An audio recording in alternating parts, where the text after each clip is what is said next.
Global Typhoon, Chairman TV. Weather update. Helping homeless people.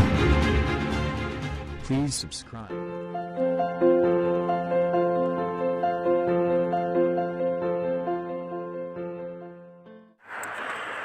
Magandang umaga po. Ito po ang latest update natin ngayong araw, January 27, 2025. Patuloy pa rin umiiral sa ating bansa yung Northeast Monsoon o yung amihan at apektado pa rin po niyan ang buong Luzon. Kasama pa rin po dyan ang Metro Manila at asahan naman natin itong shear line ay posibleng magdala ng mga biglaang pagbuhos na may hina at katamtamang pagulan sa may parte naman ng Eastern Visayas. Habang yung Easterlies naman ay merong makakapal na kaulapan na posibleng magdala ng mga biglaang pagbuhos ng pagulan dito naman po sa may parte ng Mindanao.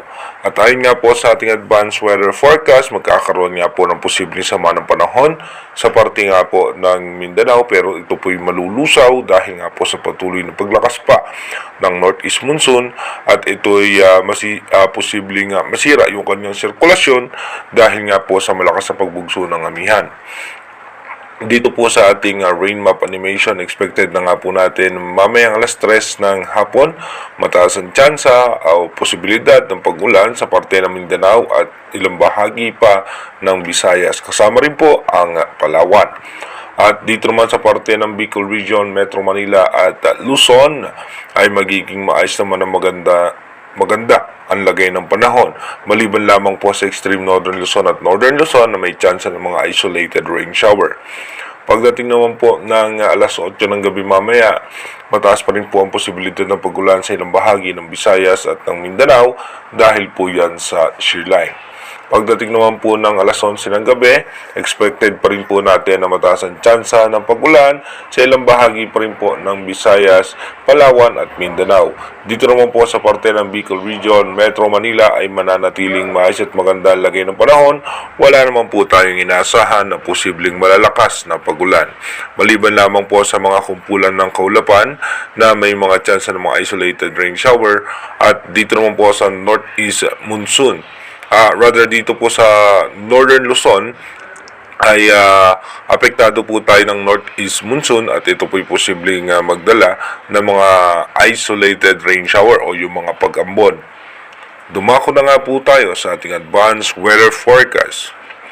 Dito po sa ating advanced weather forecast, bukas nga po, January 28, patuloy pong malakas ang ating amihan at by January 27 hanggang 29 hanggang 30, expected natin yung shear line bahagyang aangat po yan sa parte ng Bicol Region at apektado pa rin po niyan ang parte ng Visayas. Asahan natin may mga tsansa po dyan ng pag-ulan.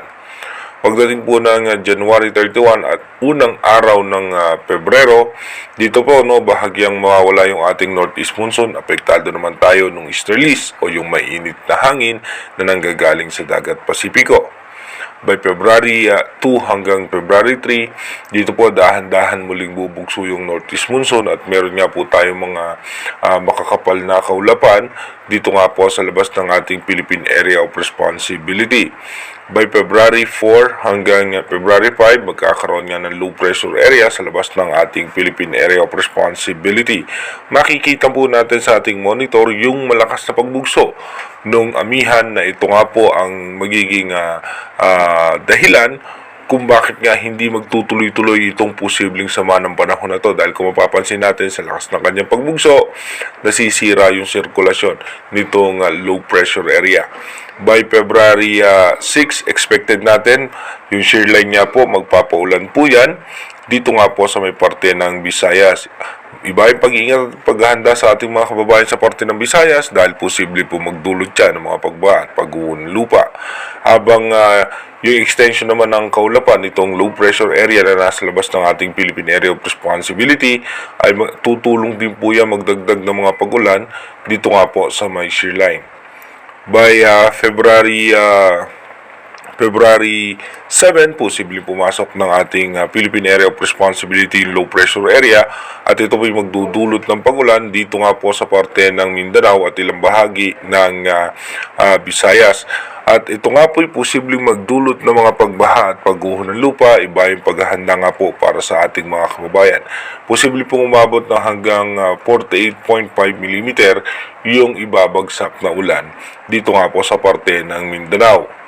By February 8 hanggang February 9, expected natin maulan pa rin nga po sa parte nga po ng Mindanao at Palawan.